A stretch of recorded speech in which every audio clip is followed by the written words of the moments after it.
भगवान के दरबार में पहुंच जाता है तब इसको सारी बात याद आती है।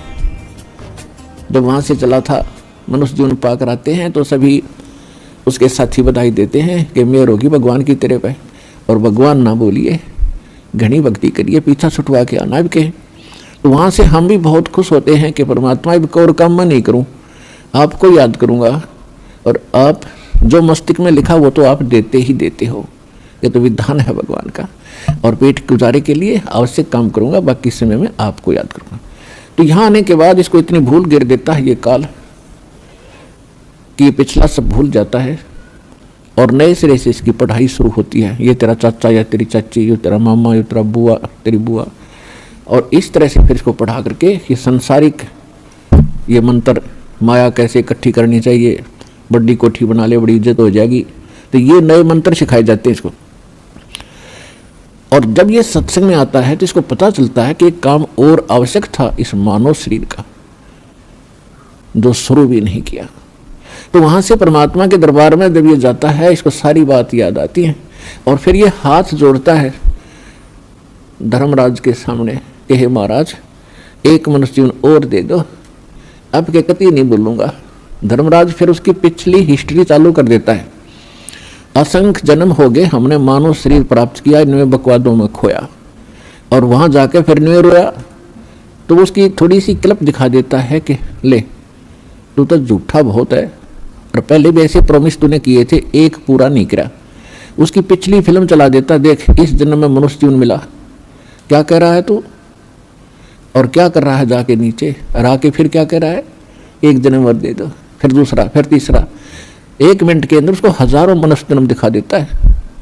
ये गधे तू ऐसी बकवास करता है, यहाँ आकर तेरी समझ में आ जाती है, वहां तो सुनता नहीं, भाग यहाँ से। उसको गधे की योनि में ठोक दिया जाता है। तो पुण्यात्माओं, ये गॉड गिवन स्पिरिचुअल नॉलेज है। अब वो शंका भी समाप्त होगी है, कोई यूं का किसने देखा है, भगवान ने बताया करके ये। और इसमें भी कोई यूं कहे कि किसने देखा देखी जाएगी तो वो तो नालायक आदमी, पत्थर है, इंसान नहीं, वो शैतान है। कहते हैं जब माँ के गर्भ में तू रो रहा था, परमात्मा ने तेरी पुकार सुनी और ठीक ठाक तेरा शरीर बाहर कर दिया, और बाहर आके अब तू भूल गया। कहते उस समर्थ की रीझ भुलाई, अब कुल कुटुंब से राता, गर्भ के अंदर बचन भरे थे, कहाँ गई वो बाता। परमात्मा कितने प्यार से समझाना चाहते हैं कि भूल गए उन दिनों को। उस समर्थ की रीढ़ छुपाई, उस परमात्मा ने तेरे ऊपर रहम किया, खुश हुए, और तेरे को मनुष्य जीवन देकर माँ के गर्भ से संकट से बाहर निकाला। नहीं तो बहुत से बच्चे गर्भ में मर जाते, माँ भी मर जाती साथ में। उसकी मेहर से ही तुम ठीक ठाक यहाँ बाहर जन्म लेते हो। और आज बोल गया उन भगवान की उन बातों को कि गर्भ के अंदर बचन भरे थे, कहाँ गई वो बातें। तो पुण्यात्मा, दुख में सुमन सब करें, सुख में करे न कोई, और जय सुख में सुमन करें तो दुख का ही कोई। तो सौभाग्य उन पुण्यात्माओं का जो यहाँ आए हैं, जिनके ऊपर कोई आपत्ति है। दास यहाँ देख रहा है कि 80% व्यक्ति भक्त श्रद्धालु केवल दुखी ही आए हैं। कोई रोग से दुखी है, कोई और अन्य शोक है उसको, या कोई अन्य प्रॉब्लम उसके ऊपर आई हुई है। तो आपके लिए वो दुख, आपके लिए वो प्रॉब्लम, आपके लिए वो रोग एक वरदान सिद्ध होगा यदि इस मार्ग पर आप डटे रहे।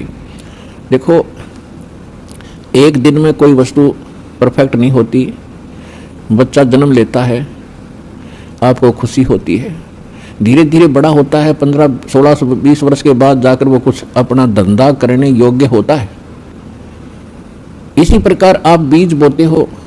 मान लीजिए आपने आम का बीज बोया, उसकी परवरिश की, देखभाल की, पौधा बना, फिर पेड़ बन गया, और पेड़ बनने के बाद फिर उसका फल लगेंगे। इतने फल लगेंगे कि लदपद हो जाएगा, आप भी खा लोगे, रिश्तेदार भी छक लेंगे। ठीक इसी प्रकार आज आपको, जिनको आज मंत्र मिला है, उन्होंने आज ये सत भक्ति रूपी पौधा आपने आज बीज बोया है इसका, और इसकी सिंचाई करना यानी भक्ति करना, दान धर्म करते रहना, मर्यादा रखना, इसकी बाड़ बनाना। बाड़ बनाने का मतलब है मर्यादा रखना, नियम भंग मत करना। धीरे धीरे रे मना धीरे सब कुछ होए, माली सींचे सो घड़ा समय आए फल होए।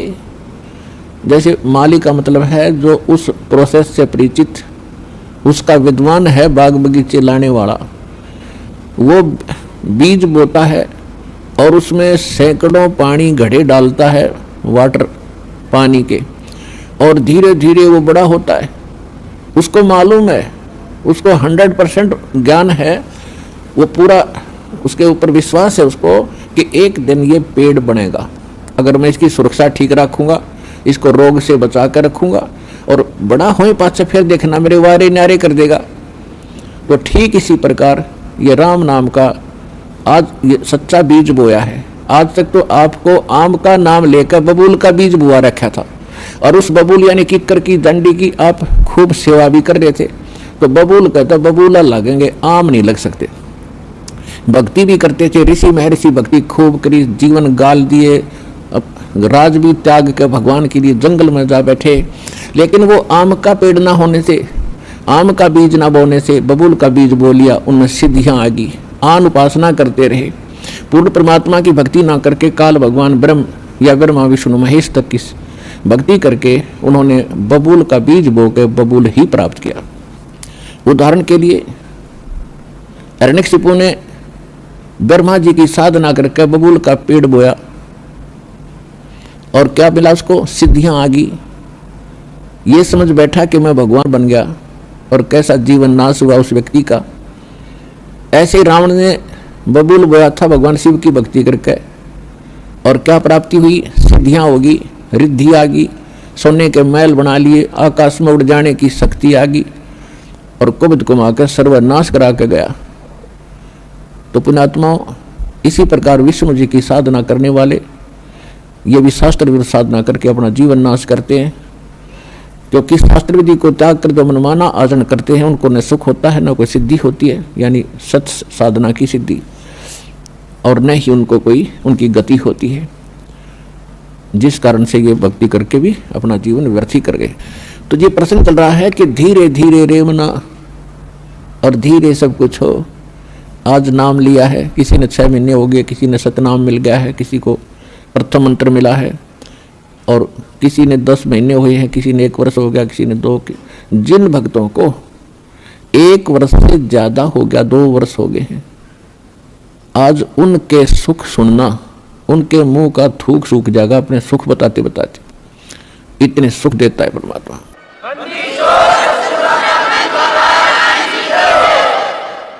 और कुछ अनजान कहते हैं जी मैं 4 बार आ लिया, गणिया कोई लाभ सा विशेष नहीं हुआ।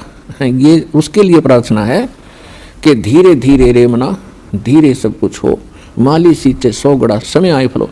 और दूसरा कारण ये होता है, सतगुरु के दरबार में भाई कमी कहे की ना, अनसा मौज नहीं पावता है तेरी चूक चाकरी। इस सच्चे दरबार में किसी चीज की कमी नहीं है।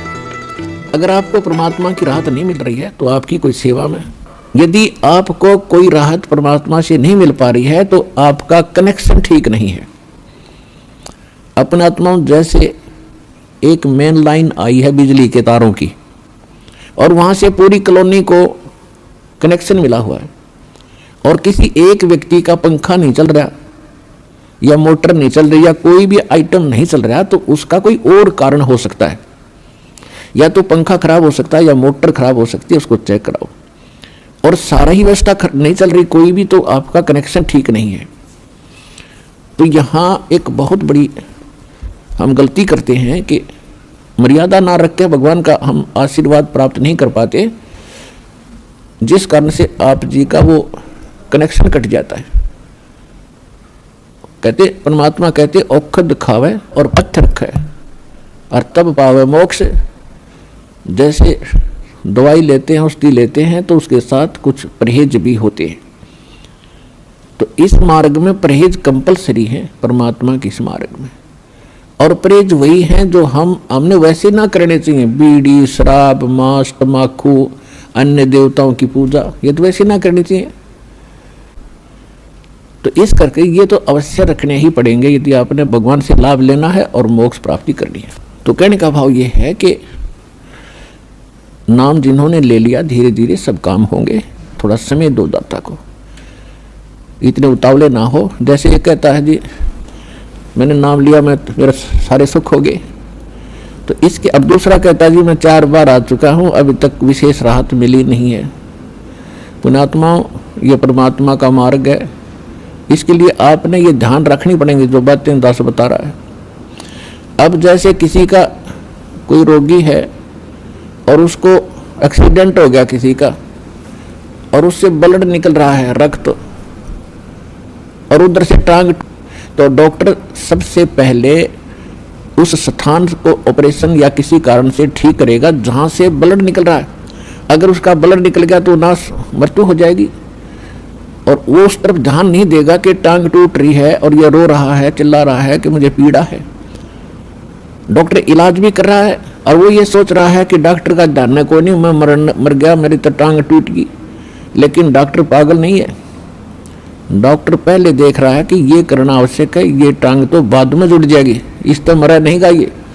तो इसी प्रकार आपके जिन्होंने दीक्षा ले ली है और जिनके ऊपर कोई ऐसी आपदा आनी है कि आपकी मृत्यु होनी हो, तो पहले बाकी संसारिक सुख तो फिर आपका ढेर लगा देगा, आपका जीवन एक्सटेंड हो गया था।